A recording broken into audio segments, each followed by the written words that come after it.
Dude, honestly, I'm about to fucking only live in lock in, bro. I might as well just put this here, you know?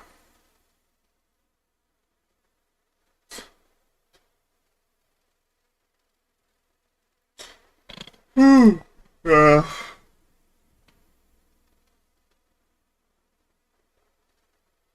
Let me wait for the thing to the fuck. Oh yeah, I have like a cracked a cracked. What is that shit called? As not fucking as I said. Dude, I literally just woke up. I'm fucking retired. I just woke up. I just woke up. I clicked an Astacross video on my phone and I said Astacross. Shout out Astacross. Oops. Like, I'm not even gonna bother full screening this because they're gonna get black bar. Let's just like run around. Okay, there we go. Look at that. Boom. What the fuck? Who the?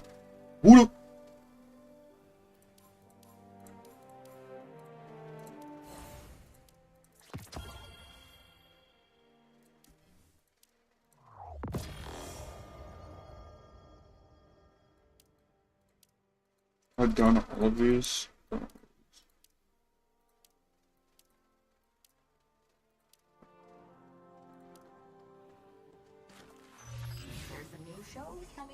Should I draw? I'll have 5, bro. No way.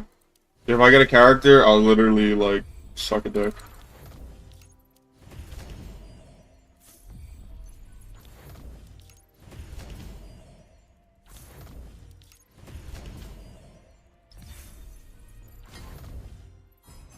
Do I need that? Whatever. How many, like, do I need until I get a guarantee? Dude, like, I've only gotten 2 of these fucking... one of the characters. And go figure, the only exotics I've got are from ones I can't use. I got Izanagi and I got whatever the fuck this is.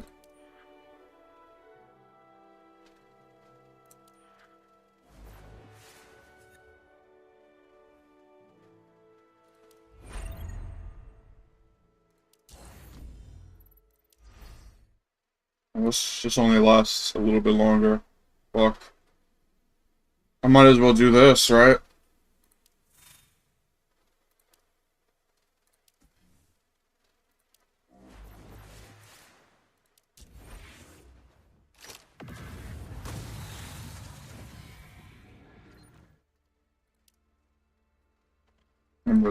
I'm really playing this shit. I have like a dozen hours on this game. That's bad. It's so bad.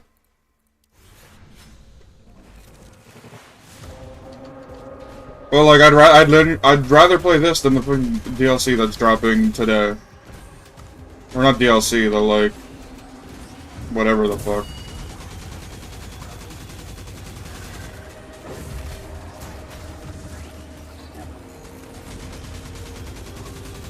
God.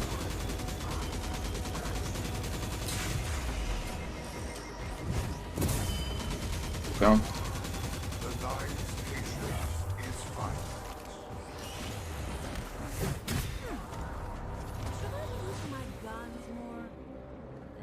I seem to be fine with my fists and shield. Behold, the Iron Champion is here.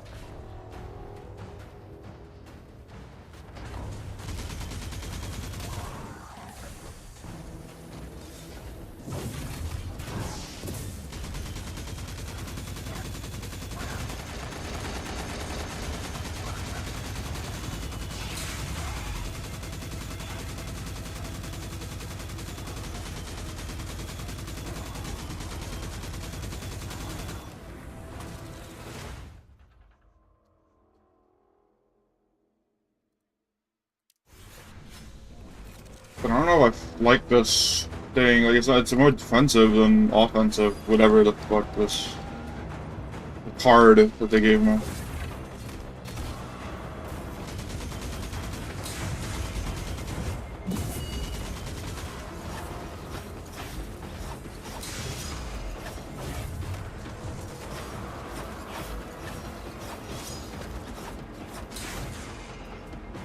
Take this now.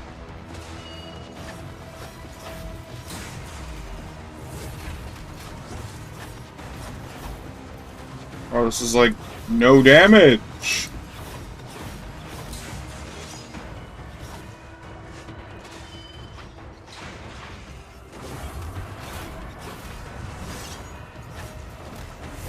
Beautiful finish. Quick. I really hope I don't have to kill another one of those.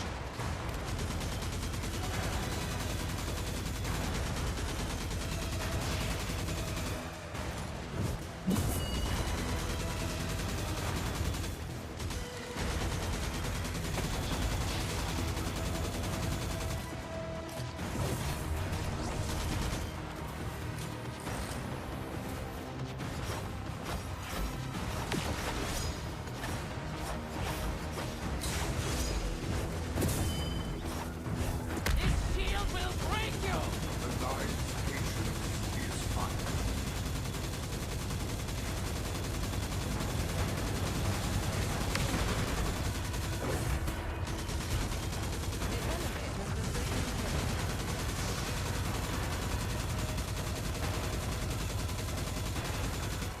Oh my god.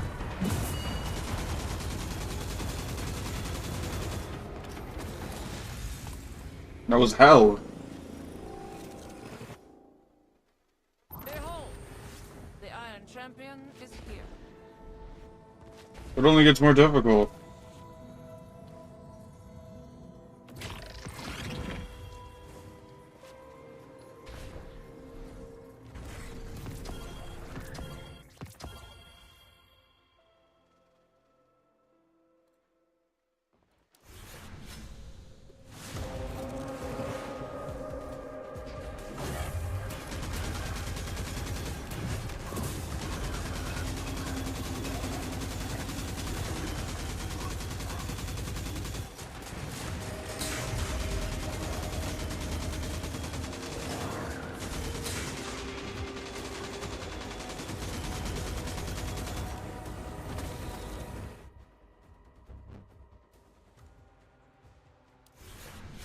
Behold.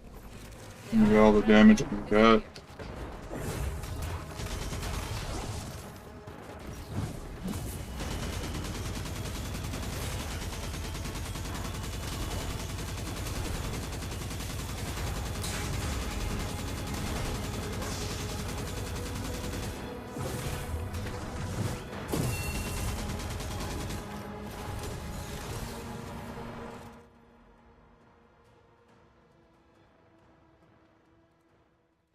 Look alive.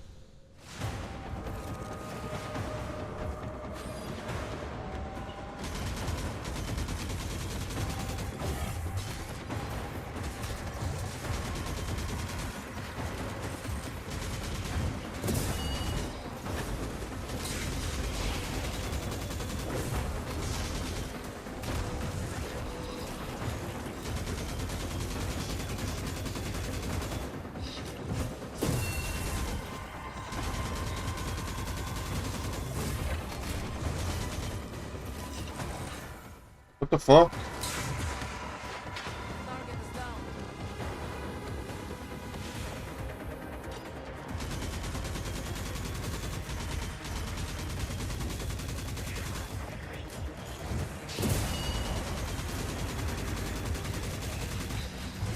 This shield will break you.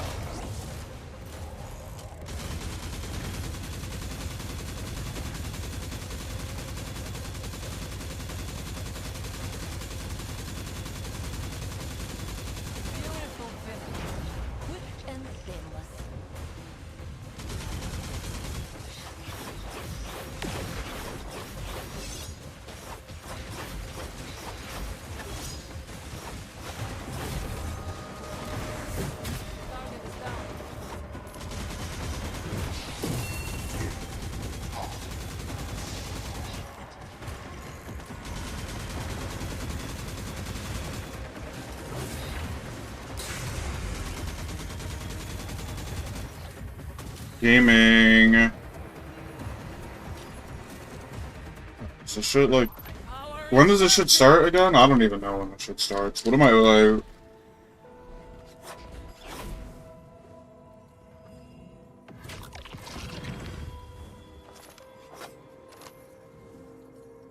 If it's 50,000, man. Save and exit.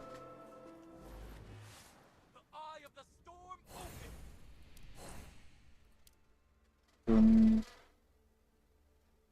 don't even have, like, half of that shit, bro. 400. Another catalyst, but I can't do that just yet.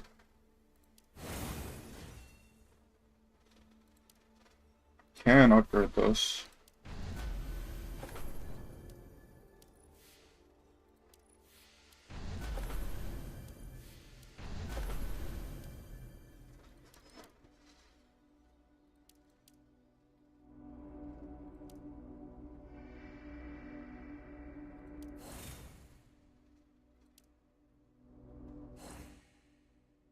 $50,000, it's kind of huge, I guess. I mean, exotic mods, though, or whatever the fuck. How do I get those?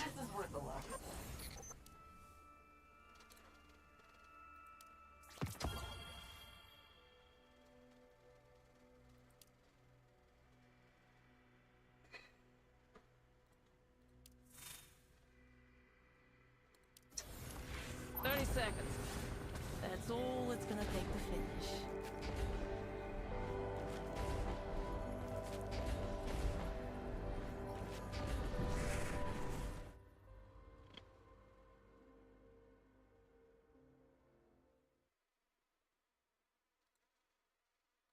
That's it for the warm-up. Let's get started. Oh my god, I'm actually selling.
Did it start on?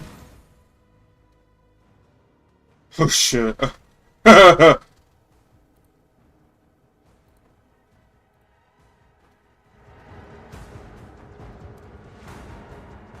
Needed the encounter. And so I'm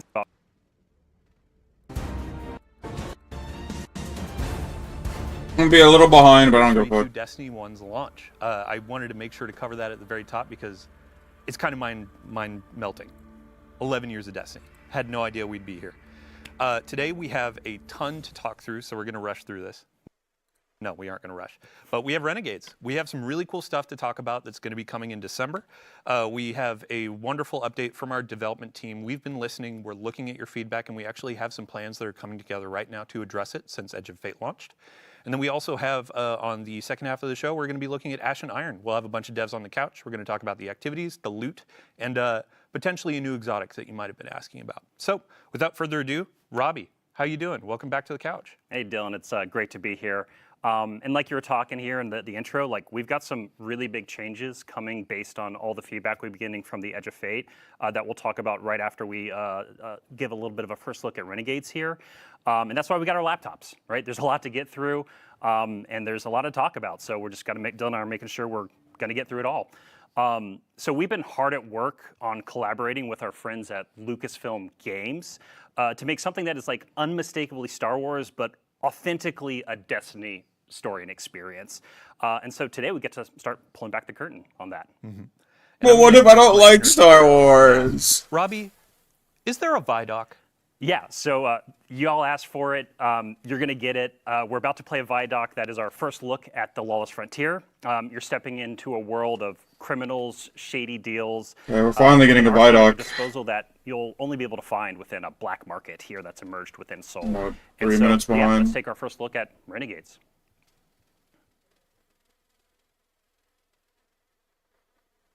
I'm not even behind at all.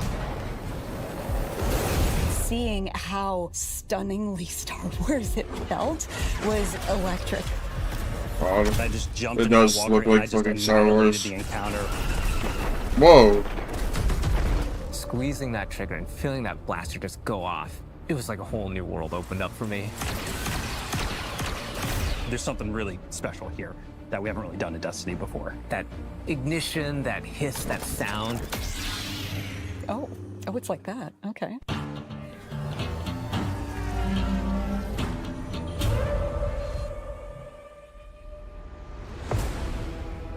We begin in the shadow of a prophecy that says our end is already written. It's here we draw a line in the sand, where we start the long journey to fight our fate. In Renegades, Guardians infiltrate a criminal underworld to save a friend whose past has caught up with them and disrupt the rise of powerful new enemies. The In fucking special drifter. collaboration with Lucasfilm Games, we took inspiration from Star Wars to craft a one-of-a-kind Destiny story. Hey, new enemies. Redefines what an expansion can be. It brings the grit, guns, and glory of a space western to Destiny. But Renegades isn't just about power. It's about what you're willing It looks graphically like different, like fidelity wise. Finding Hope and Shadow. The folks at Lucasfilm were such great collaborators. They understood that in order for this to work, we had to find where the Venn diagram of our two stories meet. Themes of underdogs rising up against something much larger than themselves. Themes of hope. Those little places in that Venn diagram were the ones that really helped us find the story that we want to tell together. If you look at Star Wars and you look at Destiny, you can kind of see that parallel that exists. So for instance, our Dredgen, they're our Sith. Pretty Sithy. Yeah, and then you've got the Barrett Imperium, and they are very, very Empire-like. Yes. They have a huge appetite for expansion. I think of the Praxic Order. There are Jedi in this release, and they are very focused on order and law and understanding that there is a binary in our universe of good and evil. We get to poke at that a little bit in a way that suits our story and our world, while still feeling very much like the inspiration that we're calling from. Edge of Fate leaves us with a really big pass forward into the future. We know of this prophecy now that tells us that we need to bind the Nine or we face extinction. And Drifter was there on Kepler. He saw all of this. Not running from this one. Drifter is convinced that there's a connection between the Nine and the rise of this new faction, the Barrett Imperium. He sees them rising at an unnaturally fast rate and is insistent that there's a problem. But the Vanguard isn't listening. They're insisting that he needs to stand down. The cool thing about this criminal underworld is you and Drifter and your crew, you come in at the bottom, and at the top, there's the Barrett Imperium. You need to work with all these Wait, that looks hard as criminal fuck. What the fuck? syndicates in between, earning your power, building up the notoriety, getting the gear that you need to take down that powerful Imperium at the top. There's a weapon that the Barrett Imperium have made, and we need to be the ones to destroy it. And we're not going to be able to do that unless we work with exactly the kind of people that we normally fight. So we're going to head out to the Lawless Frontier, and one job at a time, we're going to take down the Imperium.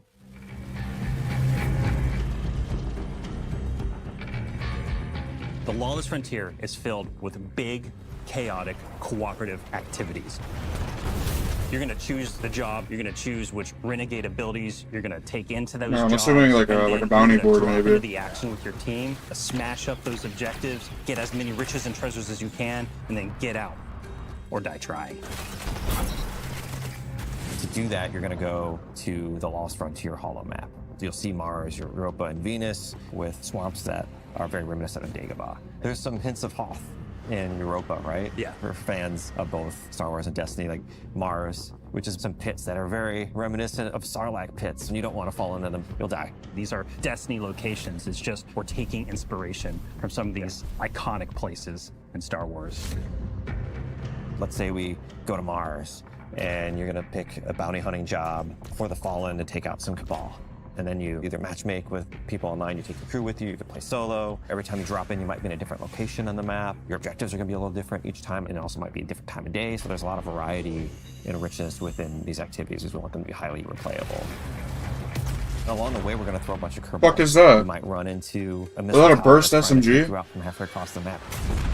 And you have to like divert and take it out, and you get some extra credits out of that. Defeat your boss, get to the exfil with whatever time you got left. What is Plug your that? ship in. All hell drops in on your head from the Cabal. Your ship flies in. Is this an exotic? Aboard, It's probably an exotic. Over the course of the campaign and deep into the post-game of Renegades, you're going to be unlocking and earning a bunch of different Renegade abilities. We've got things like airstrikes, Cabal drop pods, vehicles like the Cabal walkers, interceptors, swoop bikes, turrets. We've got 9 abilities, 7 upgrades. There's a ton of stuff that you can bring in and just change how things play. It's like a tech tree of options. It's like a whole tree of options across support, defensive, and offensive abilities. So the player's going to have a lot to play with here. The Lawless Frontier isn't just about raw power. It's about influence. Shady backroom deals, working for these powerful syndicates and against them at different times. And all of this takes place at the heart of the criminal underworld in Tharsis Outpost. That's definitely The Star Vanguard have been Wars. preoccupied. They've been off saving the world, and they haven't been looking at Tharsis. It's changed a lot since the last time we were there. It's now this thriving black market, this criminal underworld. Tharsis Junction became Tharsis Outpost. If you have an unsavory job that you need done, you can find it at Tharsis Outpost. Tharsis Outpost feels appropriate for both Star Wars and for us. When we looked at Mos Eisley as inspiration, we knew that we could play in that playground in a really fun way. From the ghosts that you'll see floating around to one Elixni with all 4 of his Elixni arms shaking up drinks. We took that inspiration and we found the Destiny spin on it. Criminal syndicates have moved in. You're working with the syndicates. You are building your notoriety with them. Housing. 3 different syndicates that we created, we're going to be dealing with. The Pikers are Elixni. They're kind of like an anarchist biker gang. Unlike other Elixni, they're atheists. They don't worship machines. They follow relics. We've also got the Totality Division, a subsect of the Barrent Imperium. They're run by Scions, and their enforcer Rao is going to be the leader of this group. And we've got Tharsis Reformation. They are a breakaway group from Maya's Vex. They're starting to think for themselves and figure out what it means to be an individual. They're starting to do crime. They're wearing clothes. Crime and wearing clothes are what all individuals do. We need to have new people to fight and new people to root for. And this was our opportunity. But the heart of the Renegade fantasy is not just surviving the Lawless Frontier. It's garnering influence and building your power so that you can bend it to your will.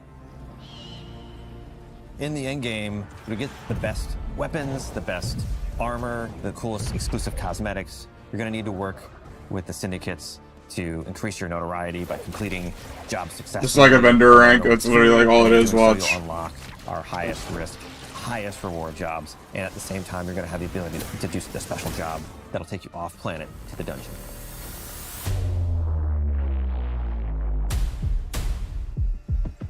And you'll also unlock Invasion. That's right, Invasion is back.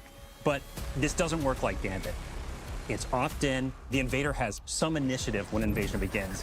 This is more strategic. You scan the battlefield, and you're like, okay, is this the right time for me to take the shot? And what's the right tool for me to do it? Do I use an airstrike or a vehicle? Do I use a Cabal walker? Just watch out for that double cross. Yeah.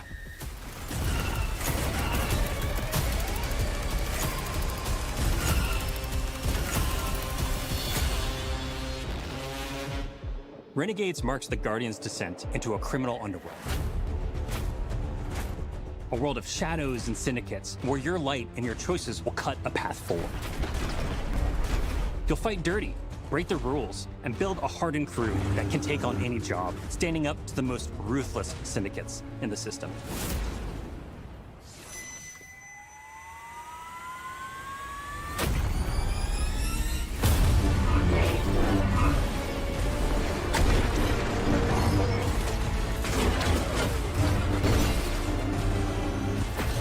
I'd assume the lightsaber is an exotic. Still a glimmer of hope. Guardians will have to find their own version of balance between loyalty and survival, between power and purpose. Because there's more at play than credits and contracts. Forces are on the move, ones that see you not just as a player, but as a piece on the board. To change the future, you'll have to become the one thing they never saw coming.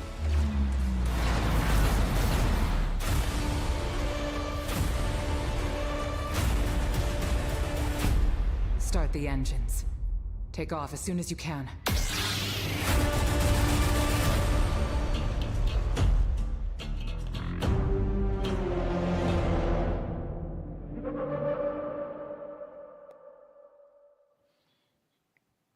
All right, welcome back. Sorry, I love Vidocs. I gotta stop looking at chat. Let's get the show on the road. So pre-orders for the new Renegade Standard Edition start right now.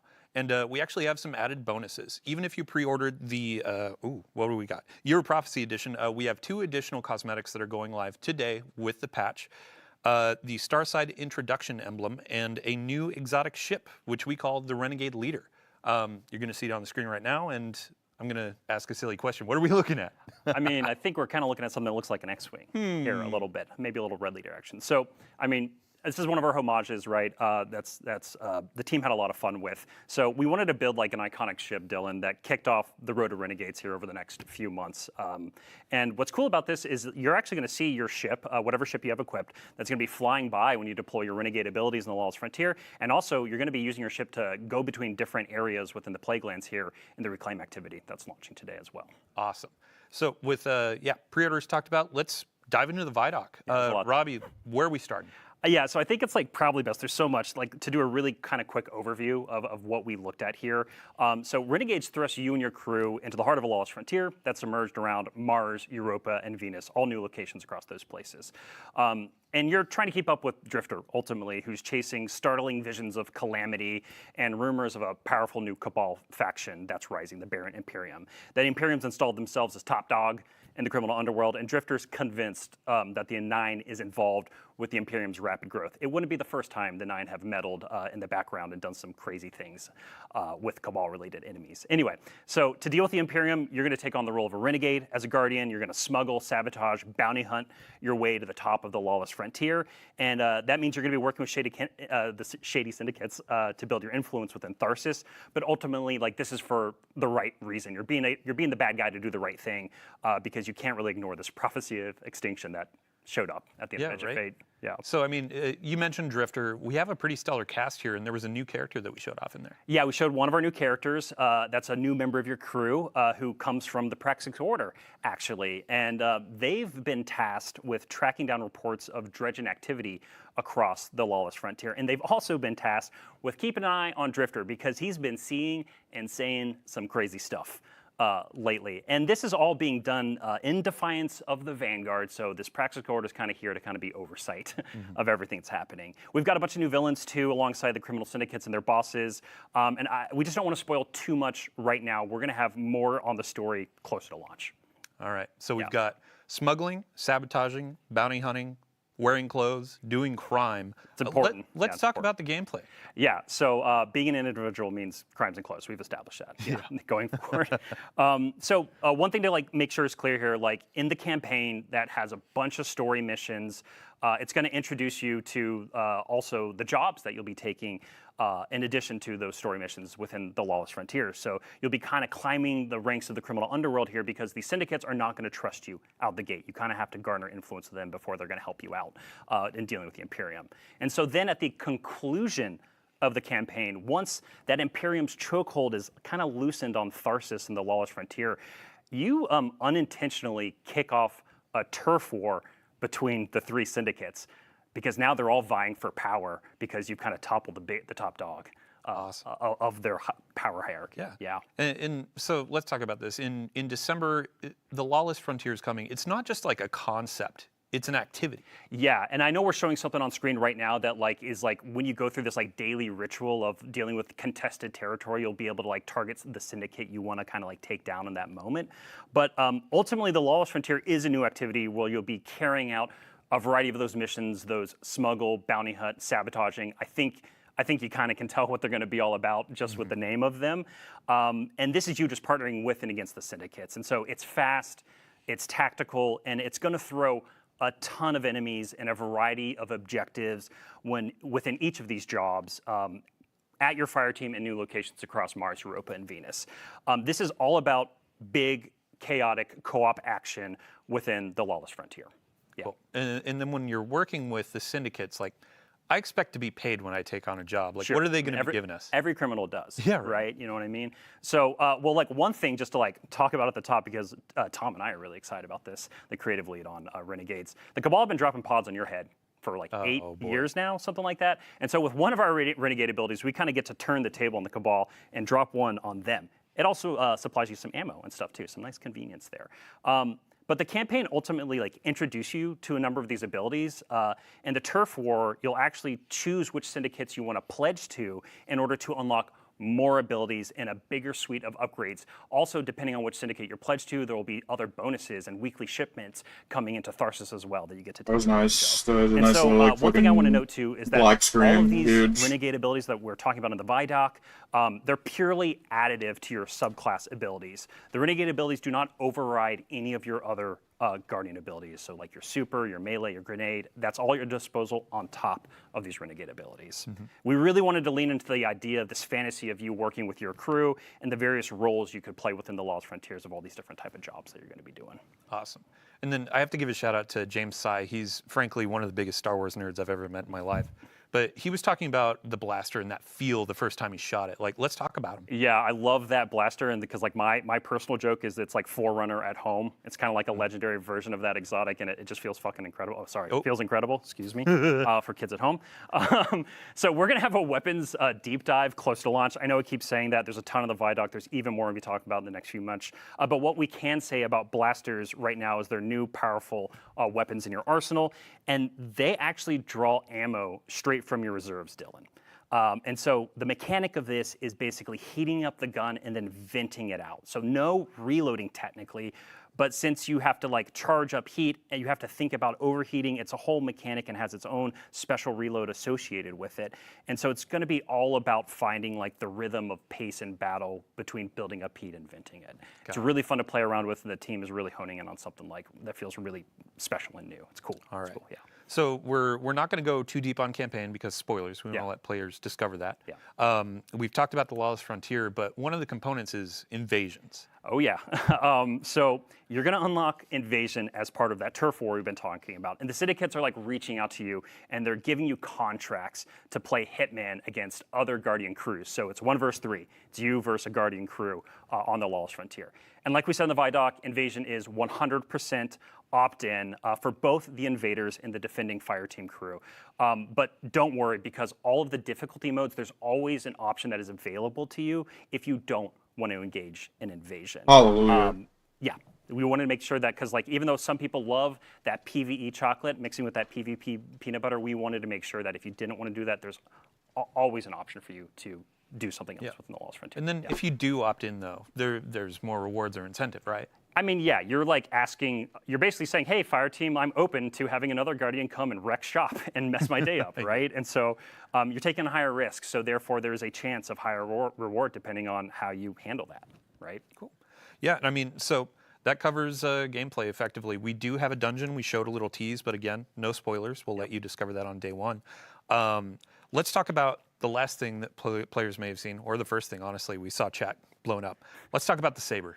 Right. So, yeah, this is Destiny's homage, right? It's our love letter to the Star Wars lightsaber. And we're calling it the Praxic Blade. Again, we'll be sharing a whole lot more close to launch. I'm really sorry. I feel like a parrot right now just saying the same thing. But what I can say is that the Praxic Blade is going to be highly customizable in both gameplay and visuals. And so there's going to be a ton of parts and components that you'll be chasing and discovering throughout the Lawless Frontier, within the Turf War, within the dungeon itself. And this is all about kind of making the Praxic Blade your own. And you saw it in the Vidoc, but the blade really does feel truly exotic right now. You can do things with it that no other weapon can do in Destiny, and I really can't wait till players get their hands on it here in a few months. Awesome. Yeah. Well, that's it for Renegades. We have 2 more big subjects to go through today. So thanks for running us through that. Of course. Our next section is going to be all about quality of life. It's going to be about a lot of the feedback that we've been seeing in the live game since. Didn't they say they were Edge going to of Fate rework the launched, vault and then for after that, we'll be Renegades? talking What's about that? Where's Ashen Iron that about? With another cast of devs to talk about a bunch of cool stuff. So ultimately, we have quite a lot coming over the next few months. We're going to be talking about a bunch of high-level goals, objectives, some of our philosophy. We do not have a roadmap today, but we will have a roadmap in the next few weeks outlining our road to Renegades, which I've been calling it selfishly. So we'll figure out a fancier name for it at some point, but let's dive in. I think the first thing that I want to talk about here, let me get this up. I mean, ultimately, this feels like we're having a mini community summit on stream. Yeah. But let's talk about rewards. Let's talk about the portal. Let's talk about power. Let's talk about the climb and the feedback that we've been seeing. Yeah, so to do a little bit more table setting and framing here, like we said at the top of the stream, we've been taking a lot of this feedback to heart, right? We've been listening very intently. We've been looking at our data, and Dylan, we know we need to make some changes, right? And so this is what this whole next section is going to be about. We're going to talk about a ton of stuff. Some of it, a little bit of it is going to come from Ashen Iron, a lot more in Renegades, and then even more in the future. And so coming back to the power climb, we want it to be faster, we want it to have improved rewards, and we really want it to highlight new and aspirational activities when Renegades launches. And so that means looking at the Renegades campaign and the Renegades jobs and the Lawless Frontier and the activities you do there, and making sure that they both feel like great sources of seasonal power. We know with the Edge of Fate, after you completed the campaign on Kepler, that there's a bunch of cool stuff to do and some rewards to get, but it didn't fit into the seasonal power game, right? It didn't feel like it was a viable path. I did and so see it these like big twice. chaotic fire team based jobs that we've built and all that variety we're pouring into it is going to be this engine to climb seasonal power. If you're just loving that activity, you're going to be able to spend an enormous amount of time there. Yeah, and you touched on aspirational content. So when we look at it, you're doing the power climb, but you're looking at the end game, and our raids and dungeons are a part of that. Yes, they are. So we are making sure here, there's 2 approaches we're taking and a bunch of work that's going to come out of it. So our focus initially here is going to be on the new raid and dungeon content in this conversation. So that is Desert Perpetual, the Epic Raid here in a couple weeks, and then the dungeon releasing with Ashen Iron. And so we want to make sure that those are more dependable sources of power, both from weekly challenges, some of which that are going to happen in Ashen Iron, but then also we're going to be looking at the power drops that come when you're completing encounters and looking to see if we can adjust those and juice them up a little bit. The other big area, because what we're talking about when we say aspiration is like in-game. You're doing an in-game thing. I should be rewarded for that. So with the launch of the Epic Raid for the Desert Perpetual and Epic Raid and then the dungeon afterwards, we're going to make all drops, the base drops you earn in that content, tier 3. Yeah. Yeah, and it's ultimately attesting to like players got through some of the power grind, they went into the raid and they were seeing tier 1, tier 2 drops, and that didn't feel like endgame loot. It did not. We're making this tier 3 is the baseline, but then you can build up to tier 4 and tier 5 as you add more challenge, add more difficulty. Yeah, and I think we hit on it, but I just want to make sure. We talked about improved rewards right around some of the newer content that is coming. This effort, though, is also being applied across the portal itself. And so, Dylan, I know you and I have talked about it a bunch. You know, we talked about solo ops, right? You mentioned Caldera. Yeah, let's talk about variety in the portal and more reasons or more ways to play. Yeah, exactly. And part of that, part of that theory right here is just like that thinking is we just have to improve the rewards, right? And so a lot of what we're doing is going to be about bringing the baseline of the reward experience with Renegades up to that, closer to that solo ops experience, and also really incentivize playing in fire teams more because, hey, we know Destiny's feeling lonely right now if all you do is spend time in the mines, right? And so we want to do we know we need to do a much better job at that. The other just to go into that example, like we're talking about Caldera, it's a solo op activity, and players feel it is the most viable path to power. So a social game like Destiny, it is a problem where you feel like you should be playing alone for all the reason. It's like, hey, sorry, friends, you want to play raid? You want to play something else? Sorry, I'm going to go into Caldera and play alone. Yeah. We want to address that. We want to make sure Destiny is social, fun to play with friends, while still maintaining, hey, as a solo player, you can absolutely hop in, but we aren't going to make you feel worse. So, example there too, we said, hey, we're going to tone down Caldera and solo ops. We're actually reverting that. We had announced it, we're taking that back, and as you said, that's the new benchmark. We're going to raise things up to feel like Caldera and feel rewarding like solo ops. Yeah, and we've already talked about that. We're going to do some of that in Ash and Iron. One of the other things we're looking at doing in Ash and Iron right now is taking our bonus engrams and having them just more consistently award power deeper into the climb and adjusting that. We're also, this is a good segue, I think, kind of into our next area where we can talk more about reworks we're going to be doing within the game and some changes we're making. So the other thing we're going to be doing with bonus engrams when Renegades launches is they're going to feed more into a weekly ritual. You know, a thing that you know when it launches, there's a bunch of stuff to do that's going to accelerate you into power climb. Yeah, I mean, let's talk about the effectively weekly reset, curated activities from Bungie so you have a moment each week of, let's hop into raid night, let's do Grandmasters, things like that. Yeah, so the thing you're speaking to, Dylan, the thing we talk about a lot is like, yeah, clan night, raid night, right? We got to get that feeling of hey, I log in on Tuesday and there's just like a bunch of stuff to look forward to. And so a few ways we're going to do that is one with a new system that we're calling Vanguard orders that comes out in Renegades. So Vanguard orders are actually this like new objective system where you're going to be, and we should have a mock-up on screen right now. It looks like our monitor isn't showing the exact right thing just for our place in the studio, so I'm just going to assume it's working. And so within these Vanguard orders, you're going to have all these different objectives that you can do, and you don't have to pick these up like bounties, right? These are things that will just be automatically granted to you when you log into the portal. And then what's really cool about these is that they pull some of that like Destiny 1 bounty vibe, where as you complete an order on the left-hand side of the screen of this mock-up here, you will actually roll. You can roll on higher tier orders, like a legendary order that will give you consistent rewards, or an exotic tier order that can give you exotic tier rewards. And so this is all about just creating a bunch more like little moments of variety within the portal and these different little objectives that you can do.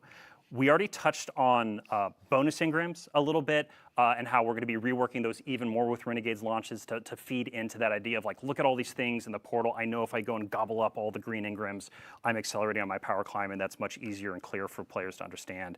But the other place that we've been getting a ton of feedback on, and we're going to be making changes to, is the weekly conquests, basically. So right now, we have the concept of the conquest as a milestone on your seasonal power journey, and it gives you like a massive, like big dump of rewards. We are going to be making those we're going to be making it repeatable, but then there's going to be a weekly reward for them. There's no way for us, honestly, to balance the crazy amount of rewards you get from the milestones, but we're going to make sure we incentivize them and create a weekly version as and we actually have a change going live today to make conquests repeatable, but the rewards component is what we need to focus on for a future update. Yeah, and Dylan, you and I were talking about this a bunch over the last couple of days, is like we want to get back to that, like we want to get conquest closer to that GM feeling, to that Grandmaster Nightfall feeling of the past, and that's kind of like our little North Star for that. Yep. The other big thing, too, that we've been listening to feedback on and we're moving really, really fast on right now is getting weekly legacy raid and dungeon content as like a tunnel from the portal to that. So to set expectations here with Renegades, this is going to first come in the form of, hey, reasons to play this content, to do like weekly challenges and earn powerful rewards from them, right? Again, we want this weekly reset. We want you to clearly know when you log in, here's a bunch of stuff to look forward to play with your friends and others. The reason I have to set expectations, though, is like we hear the feedback about wanting the gear reprised from raids and dungeons. Dylan, if we could just like flip a switch and make that happen, I think we'd be more than happy to do that. But it's just not that simple. There's a bunch of work that goes into actually creating the new gear and the gear tiers, and so we are going to be looking to make the reward experience of Legacy and Raid dungeons better as time goes on. Our first focus is making it fit into that weekly reset and into that power climb. Yeah. And we have our first step today with dungeon layers. In the portal, there are going to be three encounters coming from Legacy dungeon content. You can get power bumps from those. You can get portal gear from those, but we hear the feedback on general rewards. Yes. So, yeah. Yeah. We're gonna be looking to add more to this. Doing a what this fucking weekly dungeon ritual feels encounter like. and These are the areas getting we are targeting initially here for Renegades. a fucking mint retrograde, So let's man. move on to our final two subjects. Really are centered around. I haven't said anything. There's just nothing First to of which is going to comment be on. build crafting, and then the second is around just our general approach to balance. So we have another list here of. Honestly, we've been getting a ton of Okay, feedback around there we featured go. gear. We've been getting feedback around like legendary weapon tiering. What else? Okay. Yeah, so this whole space is about expanding build crafting and gear chase. And we hear y'all. Like, we hear that featured gear is far too restrictive for how you're playing the game right now. And so one of the big changes we're making is all exotic weapons and armor are going to be featured gear starting in Renegades. So the class items, your prismatic builds, they're back on the table. You don't have to worry about it anymore. You're not having to think about what exotic you put on. It's all about what build you want to craft, right? The other thing that we've been listening to a lot when it comes to the gear chase is like, hey, you might earn a tier 1, 2, or 3 weapon, a roll of a weapon you really love, your personal god roll, or the community saying this is a god roll. And you're looking at that and you're like, man, it's cool, but like it's not that top tier, right? And so in Shadow and Order, which is our major update coming after Renegades, you're going to be able to enhance the tier of your legendary weapons all the way from tier 1 to tier 5 with a new currency and a new feature that we're building for those. Again, this is all about expanding that gear chase. Yeah. And before we get ahead of ourselves, like as a player, and I'm guessing in chat, people are saying, oh, so I should be keeping my tier 1, tier 2, tier 3 weapons. Where am I going to put these? What's going on with vault space? Yeah, so with Renegades, we are going to give you more vault space. That is the thing we're going to be doing. And also the team is working on a pretty big update to improve the sorting and filtering of just using your vault in-game as well. Mm-hmm. Yeah, we'll have many more details. Oh, nice. Just fucking more vault. Oh, this my roadmap God, together. bro. But Like, our come final on. note in this section before we go to balance is the portal scoring. Yes, yeah. So right now with the featured and new gear, there is just an intrinsic bonus that you get for wearing that gear. I guess it's extrinsic because we're asking you to put it on. But anyway, if you have it on, you get a score bonus in the portal, which means you're not only thinking about like activity customization, your build, but also now you have to think about the score too, and like, should I wear this or not in order to chase the high score? And for the vast majority of the experiences in the portal, we think that's just too much complexity right now. And so we are sunsetting that idea. And so again, this is going to drastically open up the space for you to basically use whatever you want in the vast majority of things you play inside of the portal when you're chasing gear and doing that power climb. Yeah. And a North Star for this, when y'all were talking about it, we've had a ton of conversations with the dev team, is like, there's a lot of feeling of I'm playing Destiny the wrong way, and this was contributing to it because I had to think, oh, if I put this armor on, it's wrong. This helps that out and gets you into the fun faster. Yes, So. and I'm like, we do believe and see a space for ways to highlight gear and exotics and things like that, stuff we've done with the artifact for a while now. We want it to be part of the game because I think, pushing people off of the super hot stuff is really healthy sometimes to just have more fun and experiment with things. But we know that we need to find ways to make this feel like a bonus and more excitement to do it versus what we currently have now, which is why we're making these changes. Awesome. Yeah, and then our last section here for quality of life, let's talk about sandbox balance. Y'all have been really taking a lot of the feedback to heart since the announce of quite a few nerfs and some balancing, and you have some new approaches to philosophy when it comes to this. Yeah, so at the top here, one of the things we're doing is we're upgrading our internal process for kind of how we evaluate our buff and nerf policies, and also the timing of which when we go out and do those. And so a big part of that here through Renegade's launch is going to be non-critical balance changes are on pause right now. And so this is partially in reaction to obviously some of the sentiment around some of the changes we're making, but it's giving time for us to make sure that when we do start to do more balance updates a little more frequently again, we communicate honestly. We just need to do a better job about communicating about why we're changing something and some of the intent behind it. And the reason I speak about this, because you asked me this a couple times in our rehearsal, Dylan, it's like, what does non-critical mean? Sorry, I'm taking your words here. No. I'm just on a roll. We really want to make sure that we're still making balance changes, or if we have to ban something for that epic raid race or the dungeon race that's going to happen with Renegades, right? The quality of that experience is incredibly important to us, and we know it's incredibly important to y'all. And so, again, we're putting a pause on nerfs and balance changes for now, but if we really need to change something because it's critical for those upcoming events, we'll make changes. Yeah. And ultimately, it's like there's some things where you watch somebody go on a Titan and kill a raid boss in 2 punches. Like that's critical. That needs to be toned down or balanced around. But other things like we actually have a list here of we announced some tuning changes or nerfs that we're going to be reverting. Last week we were talking about Grand Overture and Queenbreaker. Yeah. We're reverting the changes there. Yes. And then we had some reworks to exotics like Stronghold, Chromatic Fire. We're going to be reverting those. And then as a part of this new initiative where we're looking at our philosophy, reevaluating how we do these things, we'll be looking how we approach it and how we communicate it. Yes. So exactly. cool. And then final note to end on a high, honestly, like we've been talking about nerfs and all that. Let's talk about buffs. Yeah, of course. Yeah. So we've got some buffs. We've been working with the gameplay team around supers and subclasses that are going to be coming. Some with Ash and Iron here in October, but then also in December with Renegades. And I think you've been talking with them a little more closely actually in the last 24 hours. Yeah. Big thank you to Ben Womack, Eric Smith, Sandbox team. A couple notes, like we saw a thread where folks were saying, hey, the original 3 supers that launched with Destiny 11 years ago, happy birthday. Yeah. They feel a bit undertuned. And I saw a note where it's like Ward of Dawn, Titan Bubble. That needs to be brought up.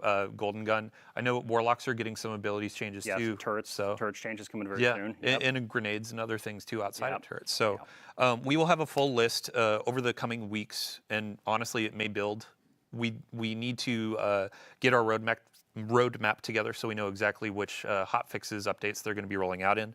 But yeah, we'll be as transparent as possible with you. So to really end it and get into the awesome Ash and Iron content, thank you again to everybody that's been giving us feedback. Thank you to everybody that's been playing and diving into all the changes.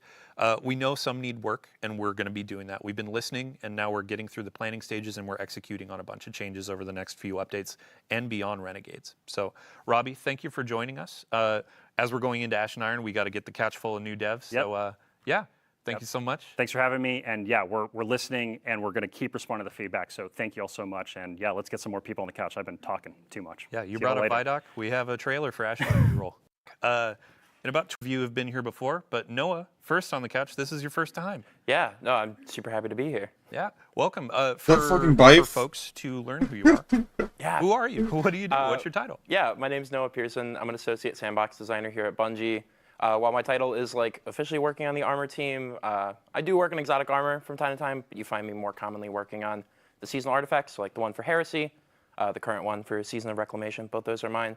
But I've also branched out and I've gotten to do a pretty cool exotic weapon in this release as well. Awesome. Next on the couch, Jerome, welcome back. Thank you very much. Glad to be here. Yeah, really quick, let's get a summary. Who are you? What do you do? I'm Jerome. I'm a narrative lead, so we do the lore, we do the dialogue, we do the cutscenes, and we plan the overall story for Destiny 2. Awesome. Last but not least, Clayton. Welcome back. I believe you were last here for Revenant and Into the Light. Yep. Yeah. For folks that may have missed out on those streams, who are you? What do you do? Yeah, so I'm a design lead here for the activities and events area on Destiny 2, and in the past I've been an activity designer or feature owner for activities like Onslaught or Coil or Seraph Shield. So it's been really fun getting my hands dirty in different types of activities and bringing those experiences to the players. Awesome. Yeah. Thank you so much. So as we're diving through some stuff, we already have gameplay rolling. This is our new activity, Reclaim. But Jerome, let's talk about narrative. How are things kicking off? For sure. Well, Maya Sundaresh, the conductor, has somewhat overextended herself on Kepler during the events of Edge of Fate. And she foolishly tried to meddle in the affairs of the Nine and essentially assassinated 3 of the 9, which is the 3 of Earth. 3 being a single entity, right? Yes, exactly. And that's going to have huge knock-on effects for the people of Earth in physics and chemistry, and we'll hear a lot more about that in Renegades. But for now, Maya is somewhat depleted, right? And she is starting to lose control over her collective. She's starting to bleed individuals at the edges of her collective, and those are the pants-wearing, poker-playing Vex that you saw. Crime. Yeah. Exactly. And so she needs to reassert control over her collective. And in order to do that, she needs a signal boost to maximize the power of her waning Echo of Command. And the best tool for that job is, of course, Golden Age tech. And the best place to find Golden Age tech is in the Vanguard Vault, which is why Ash and Iron begins with a defense of the tower from a smash and grab by Maya's forces, both Vex and conscripted Cabal, which you'll learn more about during the season. But that's going to be a start, but not sufficient for her plans. So she will need a fully functional Warsat network to really expand her reach. And there's only one place where you can find that, and that's in the Plaguelands, which is where most of Ashen Iron takes place. Awesome. So speaking of the smash and grab, when players first sign in for Ashen Iron, they're going to see a node that they can launch for the introductory mission. It's not auto-launched. You're going to select it, jump in when you're ready. But after that, you'll hop into Reclaim. Those are going to be some new activities. And Clayton, let's get a quick overview. What are players seeing on the screen? Yeah, so Reclaim is our new 3-player activity. It comes with 3 different variants. It has players, like Jerome was saying, going into the Plaguelands, stopping Maya's forces from taking Golden Age tech and reclaiming those areas, those territories. And so you notice that there's a lack of Fallen, but we, through our ambient combatants and our environmental storytelling, you'll know a little bit more about what has happened there, how Maya's come in and pushed them all out. You'll see some of them trying to fight back to get in because they think that's their land, right? And as a player, you're trying to go in there and play in a similar way that you might find like Overthrow, where we took a lot of inspiration from. So you get to choose how you want to fill that progress bar. Do you want to finish a bunch of encounters that are randomly generated, which adds to a bunch of replayability? You can progress by finding hidden chests or defeating roaming high-value targets. There's collectibles in there as well, all without a timer, so you and your fire team can strategize and take your time to go through the area. Awesome. And then once you've completed the area... Without a timer, there's a timer right there. This shit looks like it sucks. Ship. I gotta play this in 15 minutes? I don't want to play this. I'm gonna end stream right after. Before this launched, and we talked a bit about there's a bit of nether DNA in here, where you have your main objectives, and then you can find things throughout the area as well. Thanks for reminding me. Yeah, we have Vivian went ham and gave us these quite frankly unbalanced buffs that will have a rare chance of spawning, and you get to choose which one. One example is that if you choose it, you'll just be radiant and what's the other? Radiant and amplified. Thank you. Yeah, just the whole time. So, yeah, have fun choosing between these crazy buffs and using them to finish the activity. Awesome. And when we're talking about collectibles, there's going to be some lore collectibles too, correct? Absolutely. We're continuing the pass forward from the previous expansion, and those lore drops will tell players a lot about what to expect in Renegades, both in the cast and the themes. Though it's not explicit, so they'll have to use a little detective work, we hope, but it will give a lot of information about what's to come. Got it. So these are going to be like the data pads you find in the portal. Exactly. Awesome. Yeah, so I mean, let's talk about weapons. Let's talk about the loot. And Noah, now it's time for the spotlight to go on you. Yeah. There's going to be 3 new weapons. That's going to be in the rewards pass for Ashen Iron. This is going to be our pulse rifle. Yeah, so new Malpice is going to be our reward pass exotic for this release. Obviously, with the Edge of Fate, we released a rocket frame pulse rifle, Mint Retrograde, that people have really taken to a liking for. And we kind of took a look at that, and we're like, well, what's a cool way to one-up that and +1 it for an exotic? So you may notice from the gameplay that this rocket pulse doesn't just shoot the micro rockets. It shoots sticky bombs. And these will stick onto the environment, they'll stick onto enemies, and when you hold down your special reload button, they'll pop like little firecrackers. And it's really fun to just sort of spray them out across a group of guys, and then you turn around, walk away from them, click the button, and have them pop all behind you, because cool Guardians don't look at explosions. So this may say a lot about me as a person, but you can also stick these to your teammates, right? I guess you'll have to see. All right. Okay, so let's talk about the that means no. next exotic. This is going to be tied to an exotic mission that's coming out in October, and I can already see you kind of getting excited, like Vivian was excited for the crossbows that we added. Let's talk about the Iron Axe. Yeah, you kept me waiting, huh? Yeah, so the exotic mission, way back. So it is an exotic. As a player, I remember I thought it'd be a relic. Coming out ahead of it, of YouTubers being like, hey, maybe Bungie's gonna give us this axe that's in the marketing, and obviously didn't come to pass in that release. And then come final shape, Crow's got it, and I, much like many people, were like, man, I want that axe. When's my turn? I want that thing. So when I heard that we were gonna be doing a little return to the Plaguelands, it was like, I'm gonna twist whatever arms necessary to finally get the thing that I know I want. And Quicksilver nanites had to be able to wield her. I can confirm that's no relic. That's our new exotic weapon. Thank you. Yeah, and I think for Clayton and Jerome, since this exotic mission, the team is finishing up the touches and really building this experience. It'll be launching in October. So let's just give a quick preview, no spoilers or no deep spoilers, about what's the premise. Yeah, as I mentioned earlier, Maya wants to expand her reach, and the best way to do that is like the same way you would with the Wi-Fi in your house. You need expanders, you need routers, right, to boost that signal. And so she is going to be looking to get her hands on WarSat technology, which is why we'll be working with Saint 14 and Anna Bray throughout the season.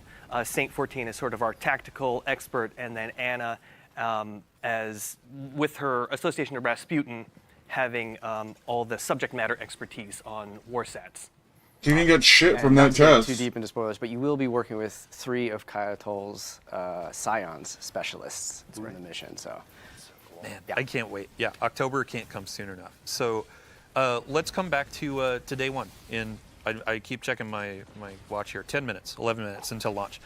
We also have a slate of legendary weapons that are going to be coming out. We have some armor sets in the portal that are going to have brand new armor set bonuses, but we also have brand new weapons. And I know a couple of these things are kind of complementary to exotics. Yeah.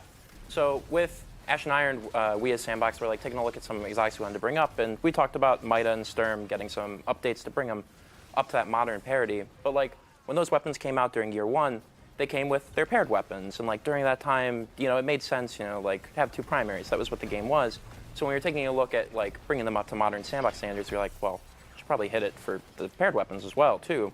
So we took a look at some of our other special archetypes, and we're like, what could we set up for this? So with this release, we've talked about them, I believe, in the TWID, but we are going to have a rocket frame Drang Unfall, and a new like lightweight Mida macro tool shotgun. And both of them have perk pools that kind of key off of being those paired weapons. So like Mida macro tool has Discord and Trench Barrel, and it was really fun to like run that with Mida, because then you have like, you pop a couple guys to get those like attachments onto Mida, and then you switch and you have Discord proc, and you like slap a guy, and then you just are able to like pump into a bunch of dudes. And it's got the really cool draw animation from Wastelander back during 30th anniversary. Doesn't look like Mida at all. Cowboy draw.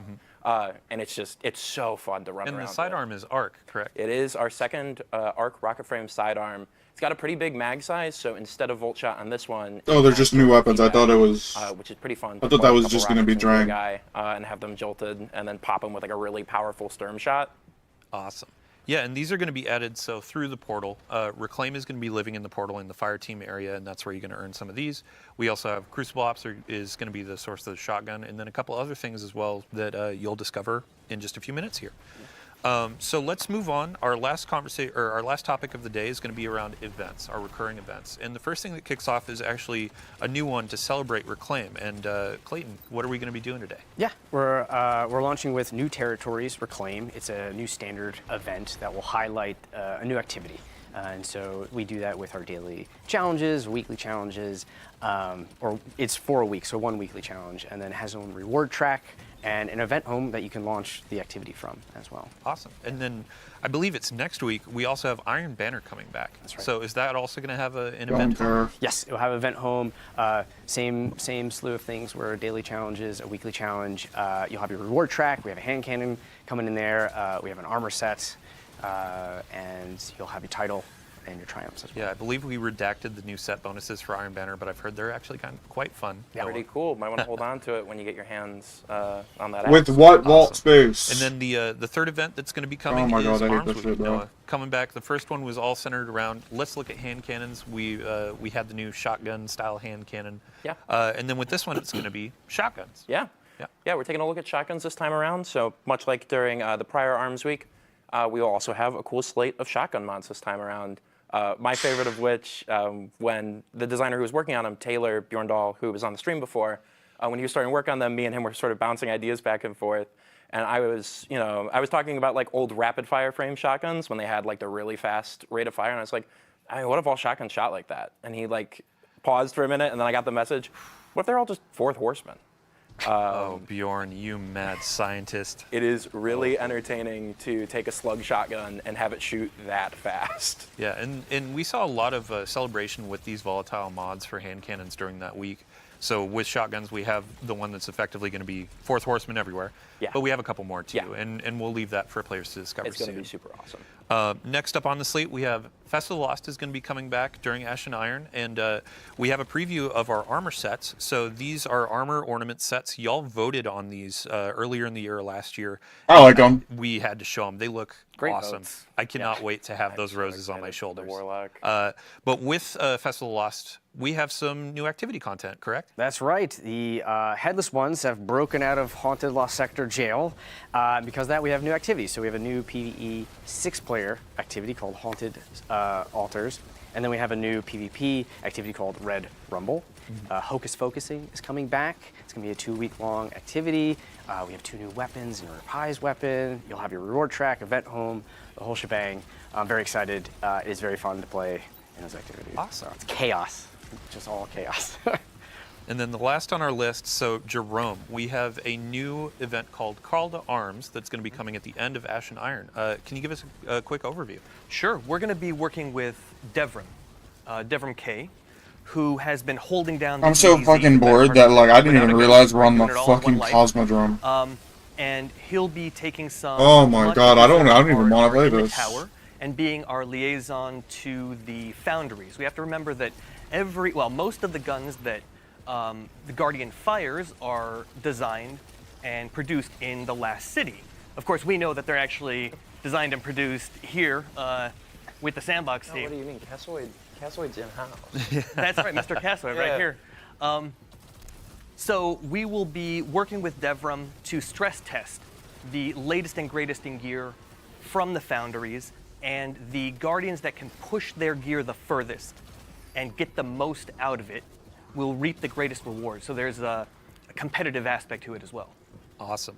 Yeah, I mean, when we're talking about this competitive aspect, the Call to Arms is going to be a ton of rewards, legendaries, some cosmetics for anyone to earn, but then we have kind of some cosmetics at the top for our hardcore, so to speak, to really earn. And Clayton, I think you were talking about a helmet? Yeah, we have a helmet ornament. It is fantastic looking. When you equip it, if you're in that top earner, you will have this like tail of flames coming from you. And much like the trial glows, these flames signify that you are a top competitor in this. See, that's like a good premise, but like I don't want to fucking giant like. fiery mohawk. Yeah. I'm gonna know. Okay, they were top of Call to Arms. Impressed and scared at the same time. But That's then we cool. have some cosmetics, like I said, for just general players too. Like I believe there's an Eververse. exotic ornament for the pulse rifle on the reward track, and a bunch of other things to earn too. So we have daily login rewards as well, and we have vouchers that will actually help set you up for the next season. Awesome. Yeah, well, thanks for the quick overview. We will definitely have more information in the tweet about this new event. And as we're going through Ash and Iron, we'll have an update before each of these events to give you a quick a recap of what we've been talking about today. So just to end it up as well, we have a brand new crossbow that's going to be coming in. So our first crossbow was introduced through raids. And this one is going to be through our events. To start, it's going to be a low drop chance from any of the events that we just covered. And then in Call to Arms, you can focus this thing to really hammer on getting those rolls. And Noah, what's the damage type on this? Yeah, so you might have seen it in the gameplay. It's going to be a stasis crossbow. And obviously, with a stasis weapon comes stasis perks. And I'm very happy to say that it does have chill clip, and it in fact does freeze in 2 shots. And oh my god, there's such like a fun play pattern of like you pop a guy twice with it, they freeze, and then if you have serrated bolts, you run up and you pull them out of him, and the serrated bolts do damage and cause him to pop. So you just like put him in a major, and you cause him to explode and hit all the dudes around him. And it was an oddly fun play pattern of just running around and blasting people that I got quite a few giggles out of in playtests. I can't wait. I don't even want to read that, man. I don't even want to today play this. With our new territories event, I'm gonna play it you for can like get an this to hour. drop. It will be a low drop chance, but over the course of the rest of the season with each event, more chances, and then Call to Arms, you can focus it along with other gear and really go hard for the role you want. And it has a holofoil in. And a holofoil in Call to Arms as well. Yeah. So that brings us to the end of our show. So thank you all for joining us on the couch. Thank you all for joining us at home. We hope you enjoyed the Vidoc. The Renegades pre-orders are live now, and as we said at the top of the show, we have some new pre-order incentives that also apply to the Year of Prophecy folks that purchase that. They really said like Ash and Iron is going to be Into the Light sized update. Into the Light had 12 fucking weapons. We're getting like 2 today. Oh my god! And then Into the Light had fucking Pantheon.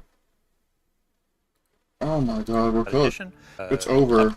Can't thank you and can't thank good friend.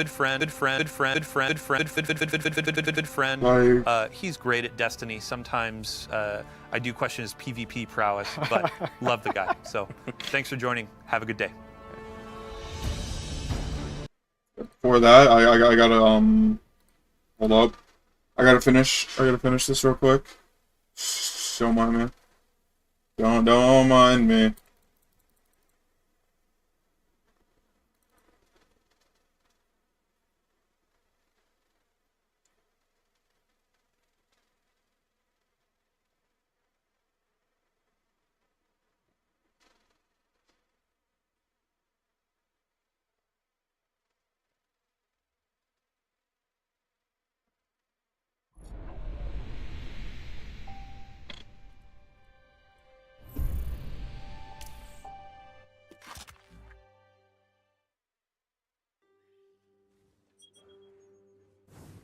Don't mind me. Like, actually, like, literally, do not mind.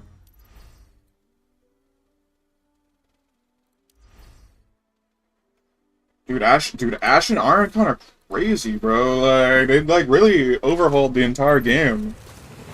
Oh, dude.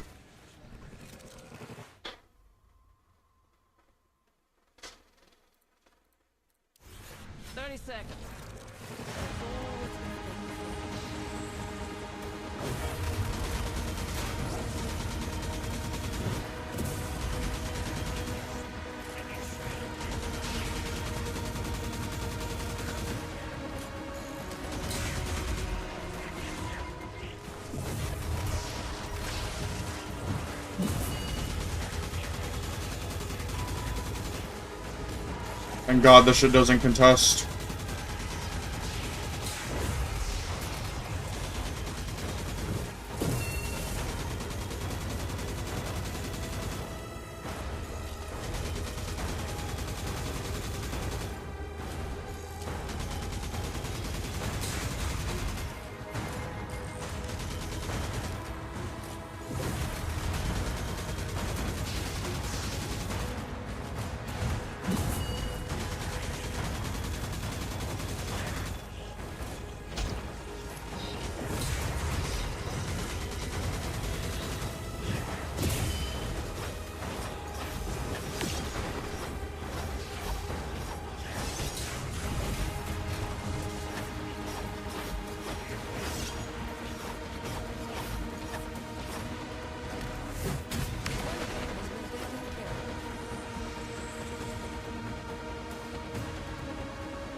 Like, I'm genuinely like, what am I doing on Destiny today? What is there to do?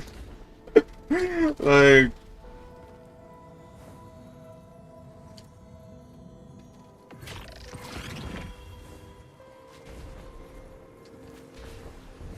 that's just like 60,000. Am I cooked?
I'm cooked.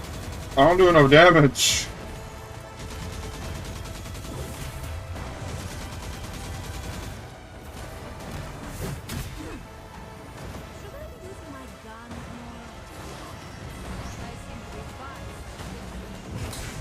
There's no shot I can beat that shot. Dude, the Ashen Iron is like fucking crazy, bro. Like you see this update?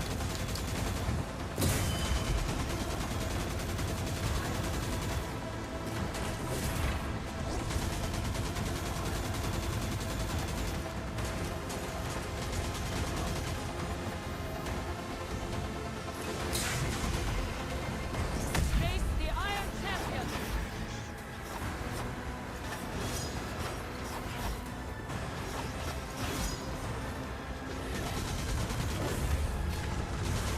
I'm cooked, bro.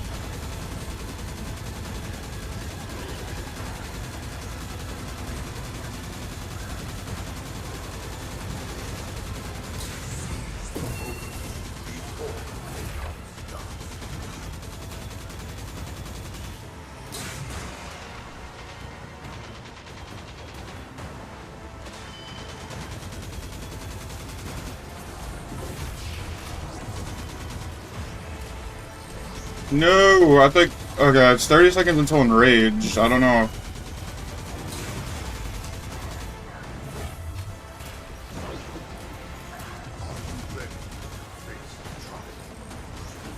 Oh, the combatant damage by 100%. That's not good.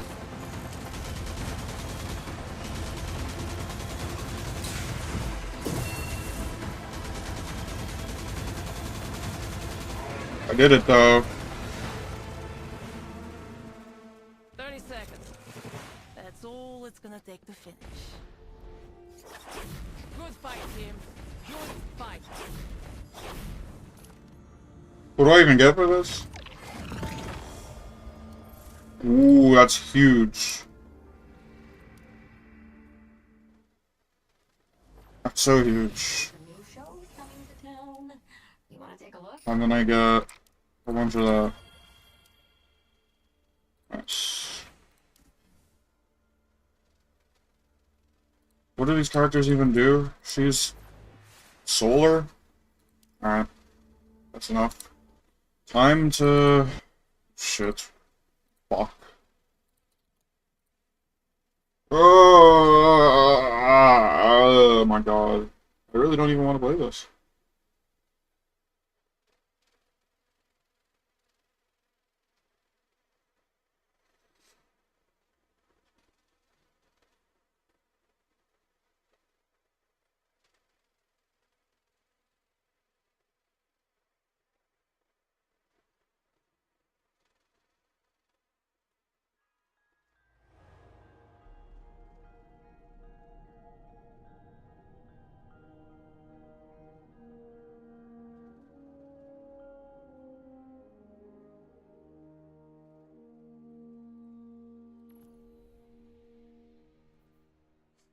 Shit, I haven't updated the game.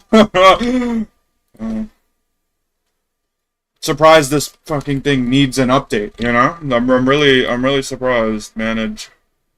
Should I like check for update something?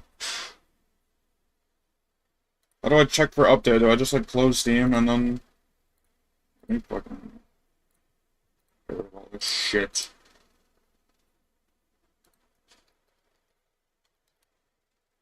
Oh my god, bro, I can't spell shit. Could you imagine being a Destiny fan in fucking the year of our Lord 2025? Could you imagine? Look at how small this update is. It's gonna be done right now. I'm not even like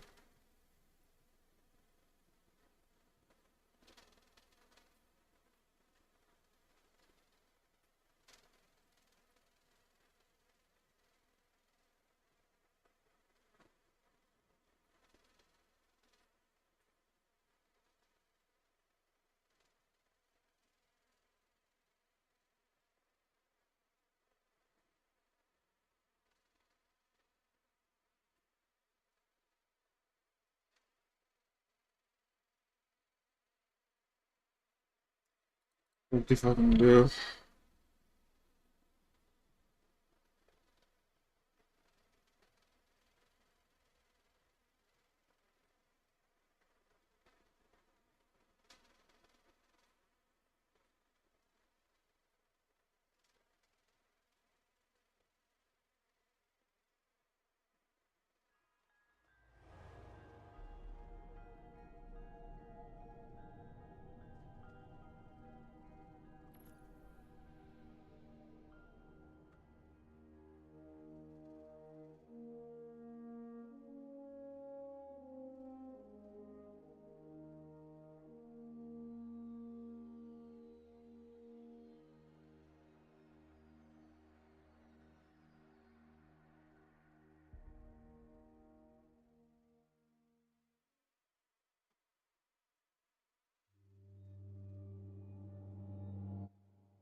Like, I don't even know what that is. What is this, man? Who the fuck? Who am I being? Who the... Oh, dude. Whoa. Dude, let's see. Let's look at the season pass. Whoa. Whoa, dude. Whoa. Whoa. Whoa. Whoa. Whoa, what's this? Whoa, look at this new weapon. Whoa, whoa. What? What? Whoa! Whoa! Oh my god, look at that. Whoa, dude. Whoa, look at this helmet. That's it? Whoa, oh, I gotta... I'm uninstalling the fucking game, bro. Are you kidding me? Yeah, thank you, man. Thanks. Thank you, man. That's, thank you. And we get a... Nice, man. What even is this? I'm buying it.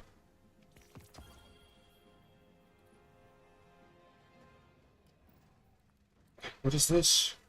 Oh, this is the Vex one, dude. I'm gonna have to buy that on all characters.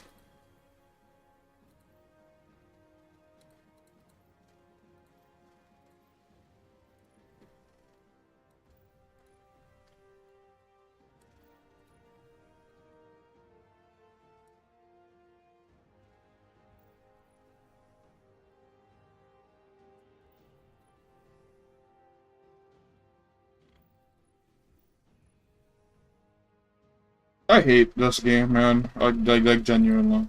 Like, we get the coolest shit. There's a rhyme coat ornament. That's cool as well. Why is it fucking, like, themed? Like, it's fucking whatever themed. What is this? A void waveframe?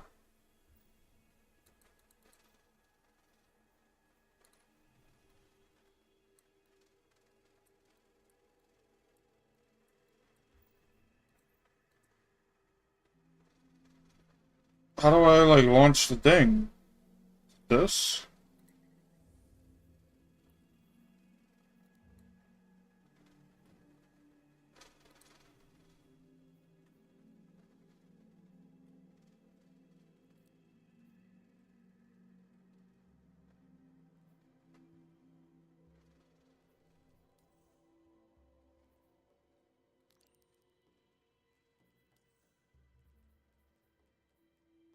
How do I go to the fucking EDZ, man?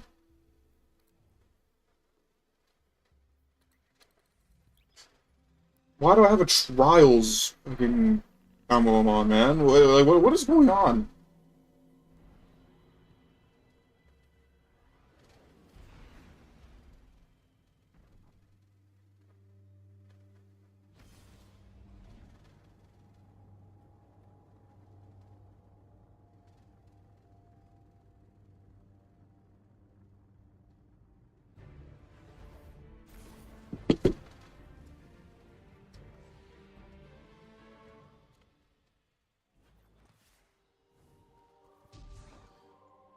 Holy shit, after playing Destiny Rising for so long, low-key, this is, like, so much more beautiful.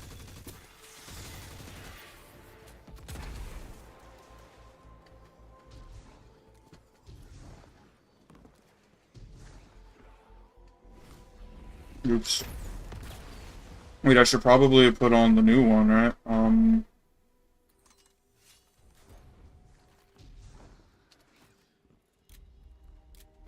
was that? What can I do for you?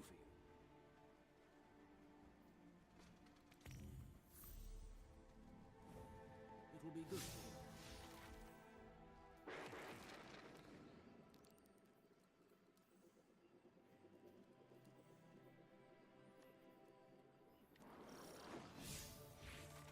Have to do a reclaim. Who's fucking texting me? What does Coffin want?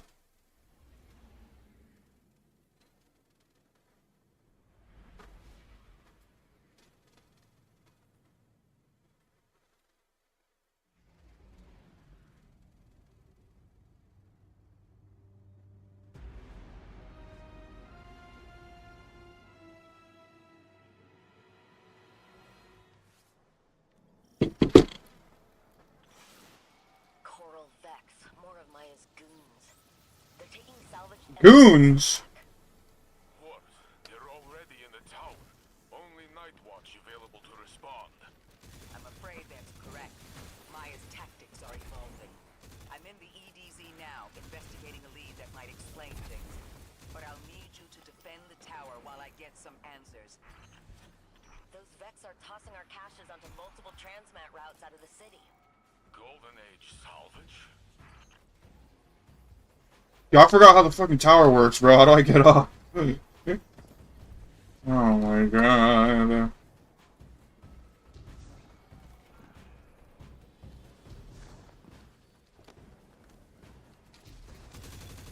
How did we let this happen?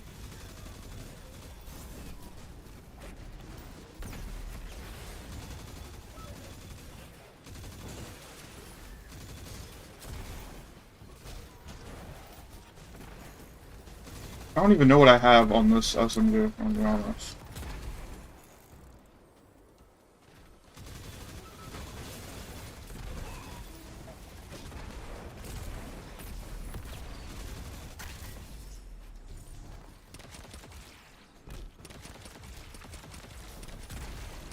The Rasputin's gone. Scout teams have been searching for artifacts to reinforce city defenses. I've been collecting Warmind hardware, pointing it at gaps in our security. We should have been able to see this coming. Is this something that just happens in the tower?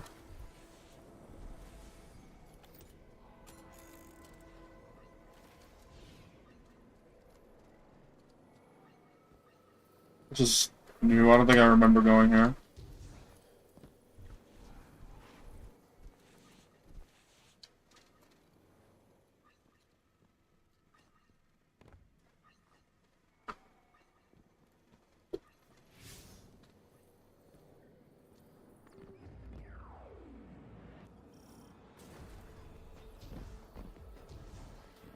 They completely blindsided us. Warsat's surveillance is gone, but how did they get this far without an alert?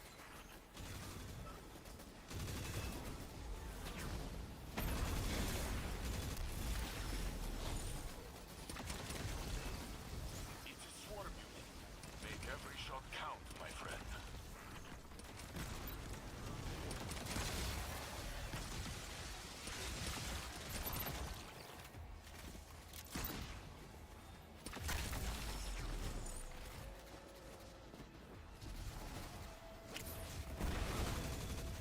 Honk me, honk me. Oh shit.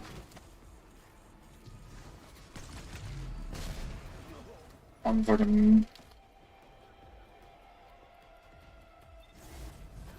Hello, bro. Where's the thing? Or... I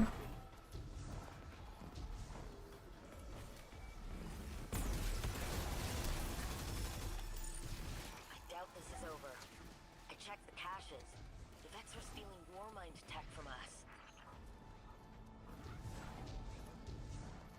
You almost jumped off the map again. I need to take off Eager Edge. It gets me killed so many times. Hey, buddies. Oh, those are friendly.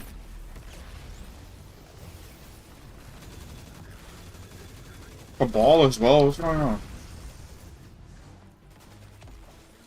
This unit has a call sign dating back to the Red War. Gaul's elite. They were here the day the tower fell. Wow. The yoke of control. Maya Sundra, the conductor, controls this legion. That's impossible. Something isn't right.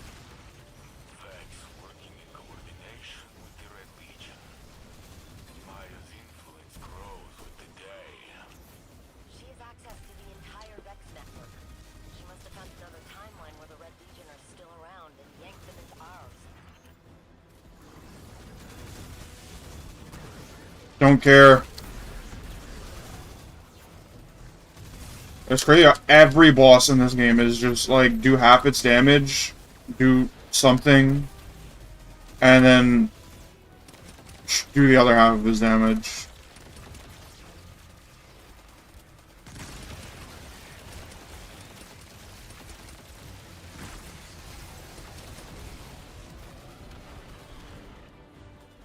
Good work.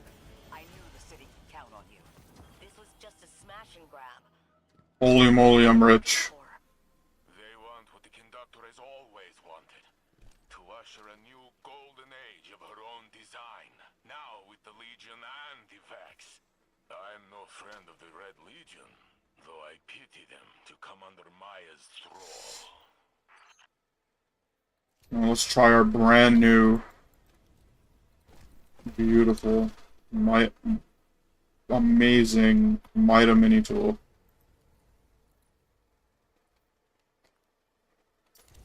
Wait, that shit has fucking... okay.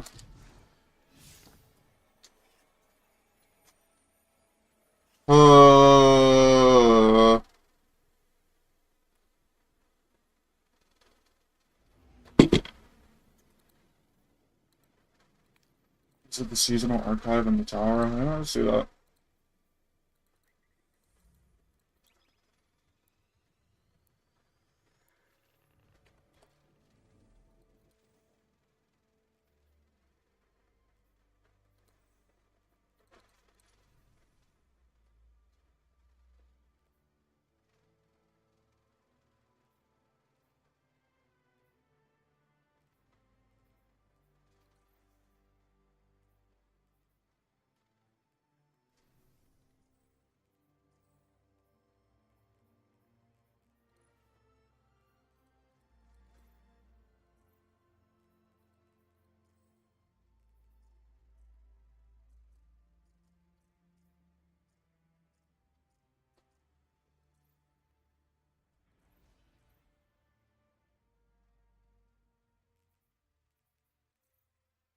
Like, how do I even know what new weapons are in the fucking game, bro?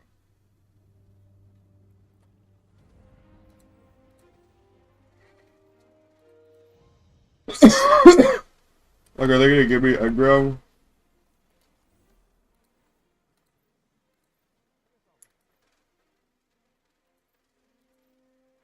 I can definitely fix this.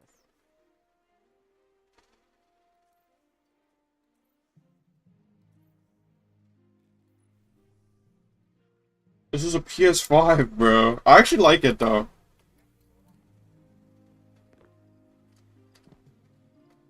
Where is the chronolog thing? So now there's only one vault. Damn.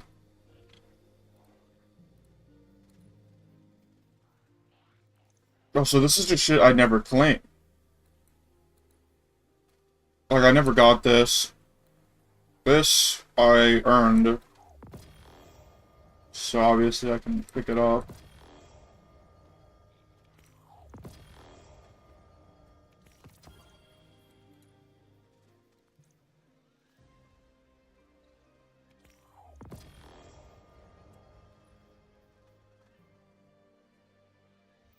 Oh, and you can get the legendary armor as well. Oh, this is nice. I like that. What? I literally had these. These I didn't have, right? Silver for that shit, that's crazy. But like, all of these I had.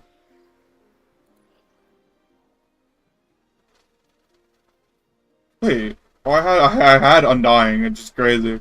I bought what for takedown? Yeah, I had these as well. Which I could just like never get. Like, look at that. There's so much shit I'm missing. I didn't even know this was a... That looks sick, man. What the hell? I'm missing so much.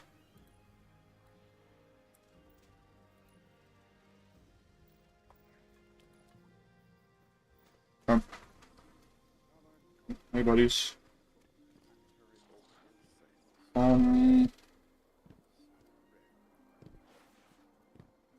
Is my vault good? Not really.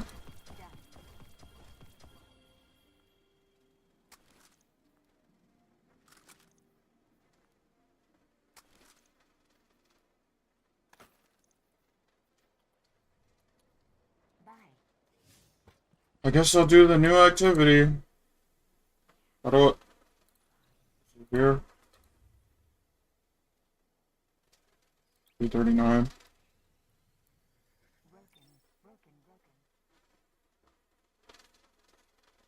Oh, no. You know what? I'm gonna try to like avoid solo ops. I lied. I'm probably gonna still do solo ops.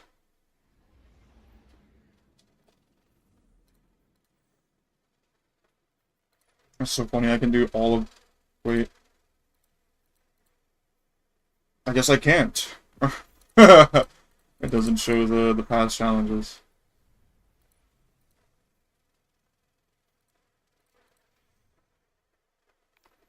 Fuck.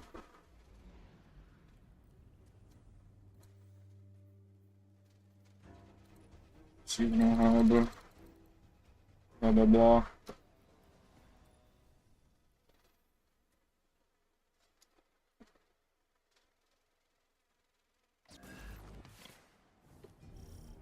The Hidden reports that Vex and Cabal are coordinating troop movements in the operation zone.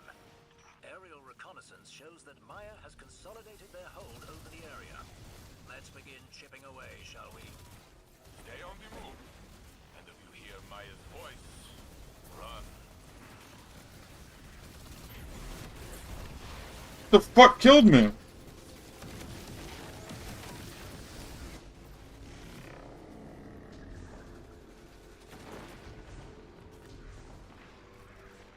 Is it you?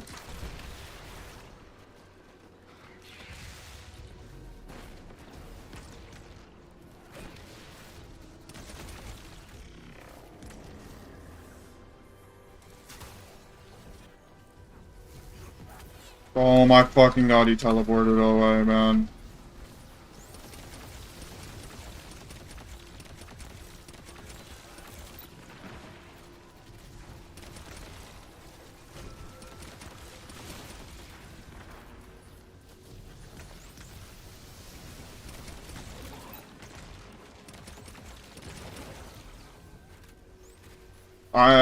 Yeah, I feel like I don't want to fucking do it because it's gonna teleport again, bro. I'm literally gonna fucking... You need 3?! Oh my god!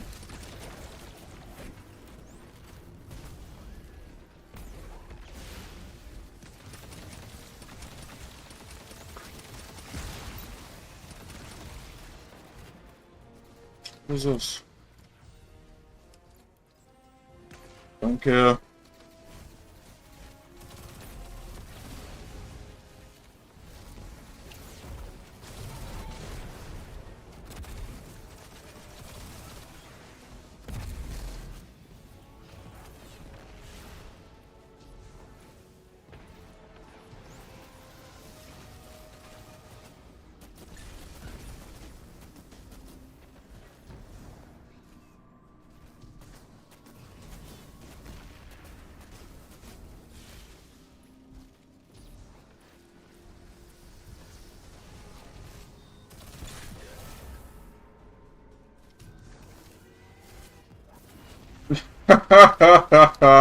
This is fucking hell, bro. Why does he keep teleporting?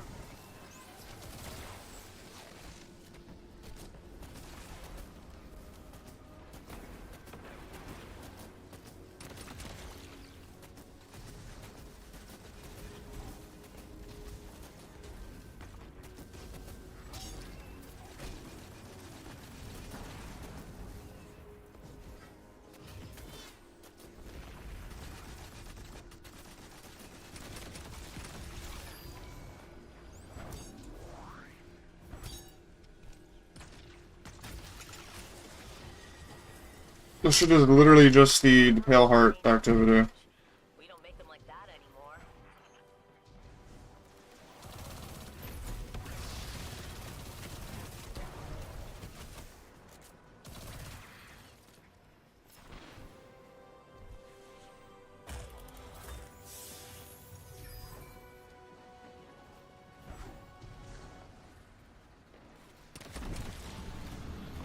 You've done it, Guardian.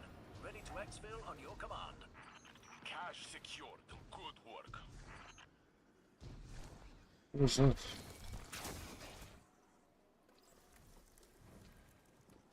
Okay.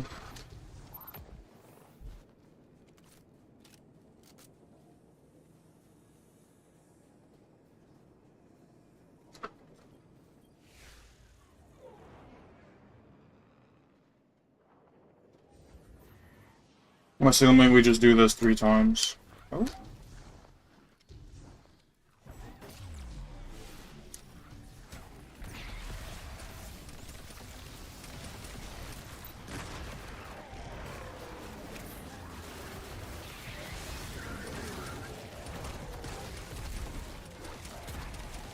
Yes!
Calm down, Woody. We're your friends.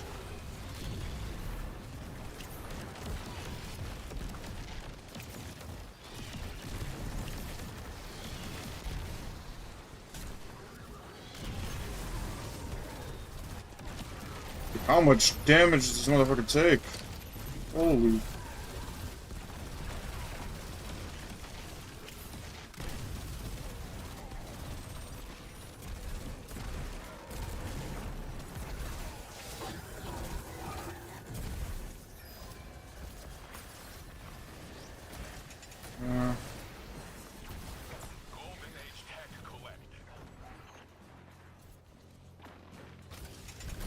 Huge.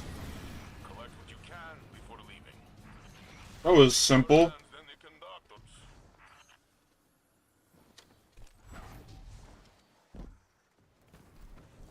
Hey, buddy.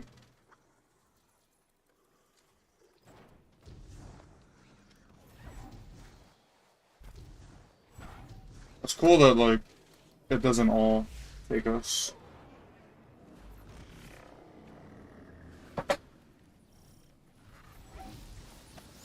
Wow, how daring a fucking thing that we have to capture.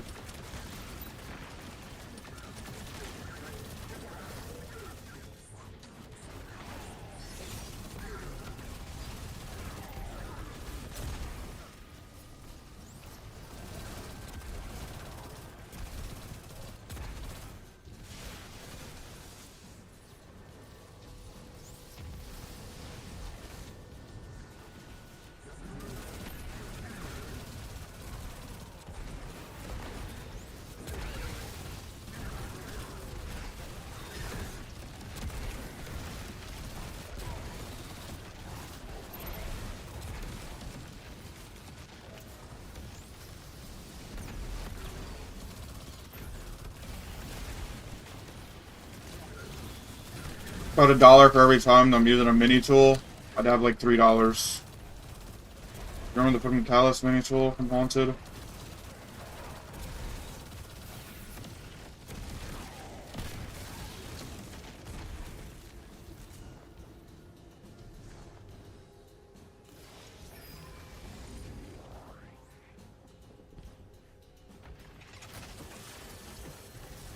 That's pure Golden Age vintage. We don't make them like that anymore.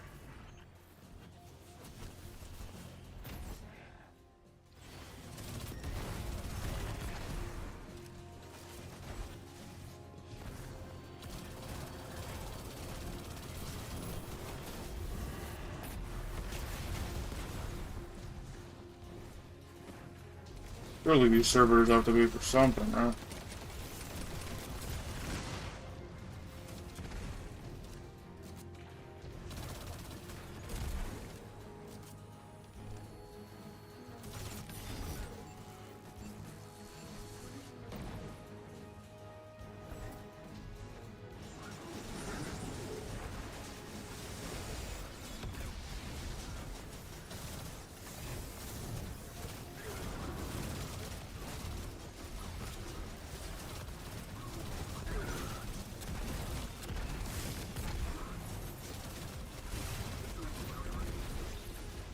I was trying to do those like freaking aimbot flicks, bro, like the cat girl did. The cat girl be like,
You've done it, Guardian. Ready to exfil on your command. So old, this tech. From before the collapse.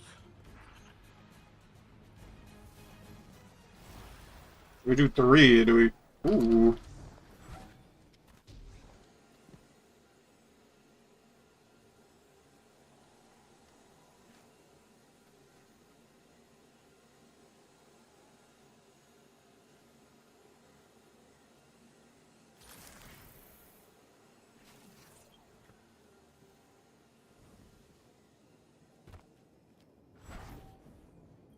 I'm constantly gaining bolt charge. Well, isn't the activity done though? No.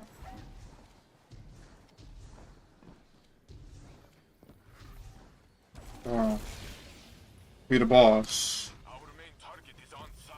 Engage and destroy.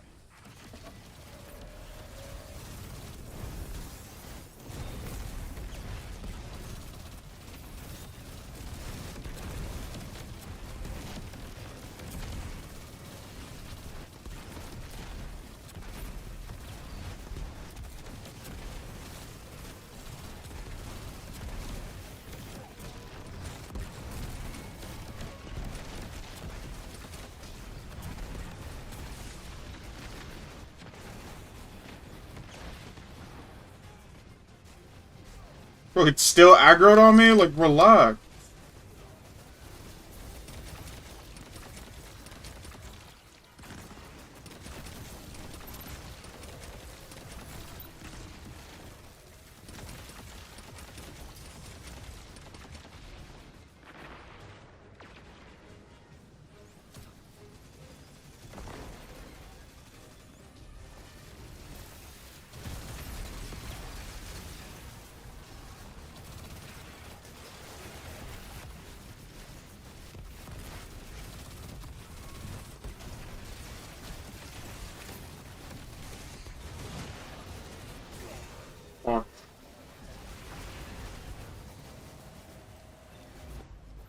That shit's called the Slop rifle.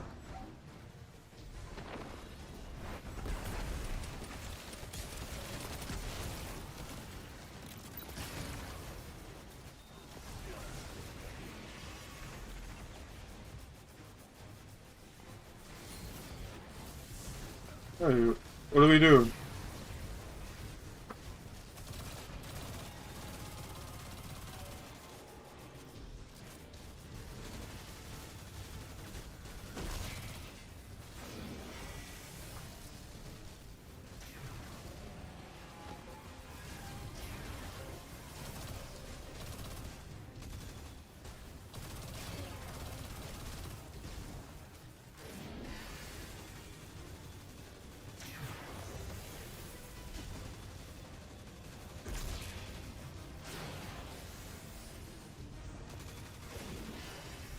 Wait, it's left, right. It's left, right, middle, you fuckers!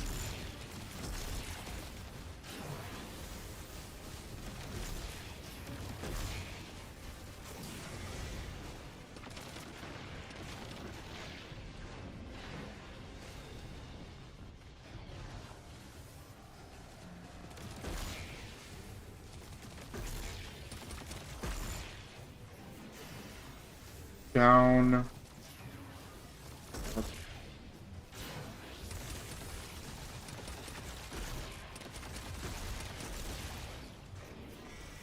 There's gonna be hell on, like, the first day.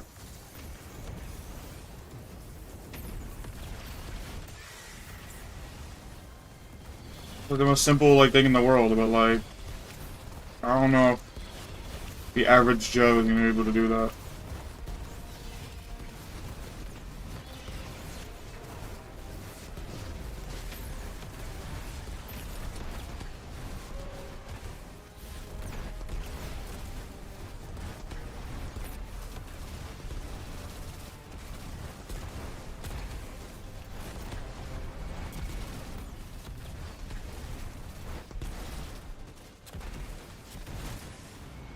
The bishop better give me, like, this is a...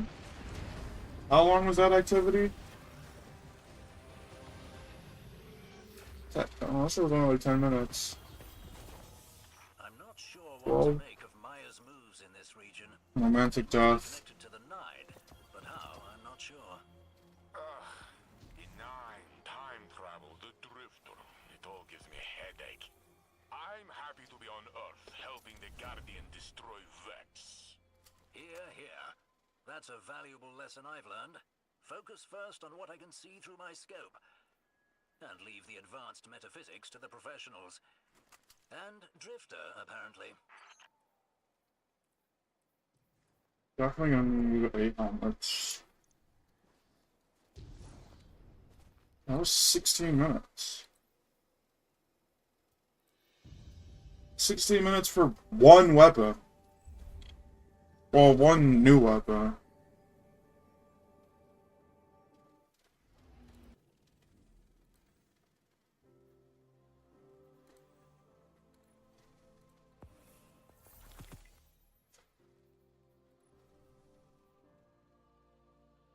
There's only 4 weapons they added? Wait! There's 2!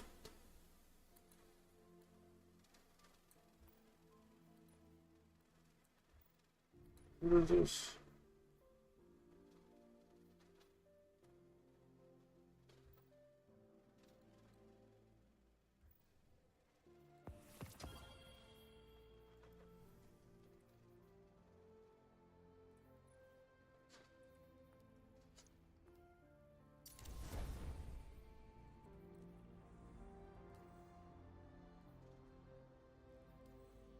Let's go back to the fucking EDZ now.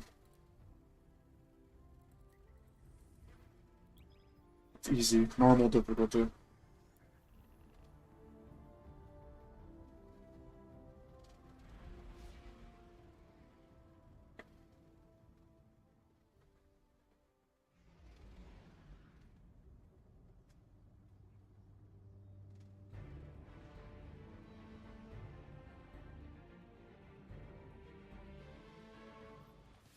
Can Snapchat start giving me motherfuckers with like 1 million followers, man?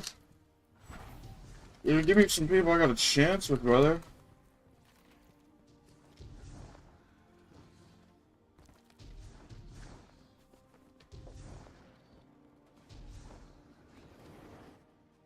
Come now. Speak your mind. Nice. I think there's literally no reason to do that. Good to know. Dude, let's try the one completion award. One completion award. What is this? One completion award. Not long.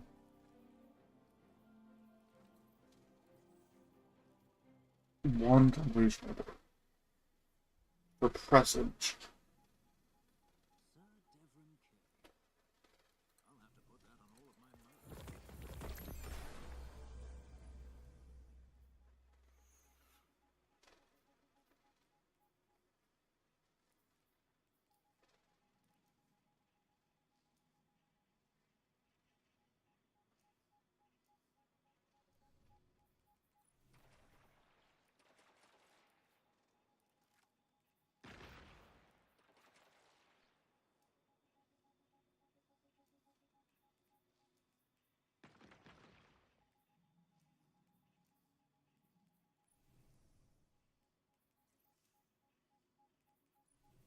There's a lot of shit here, if don't get me wrong, but I really want to do this. I'm level 2. Like, I mean, it's good.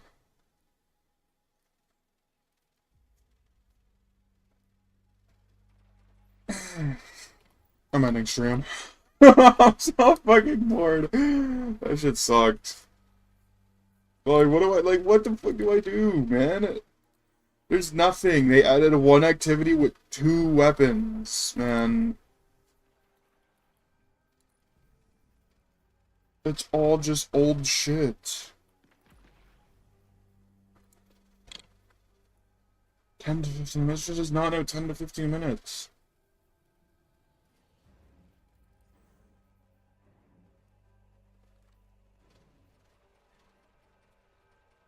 It's like it'll just give me the same shit. 406? Like, what is there to get? What is there to do?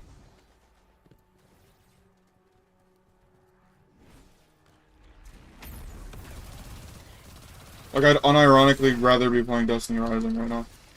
Redacted is near. Feel me the fuck off of those, bro. I'm about to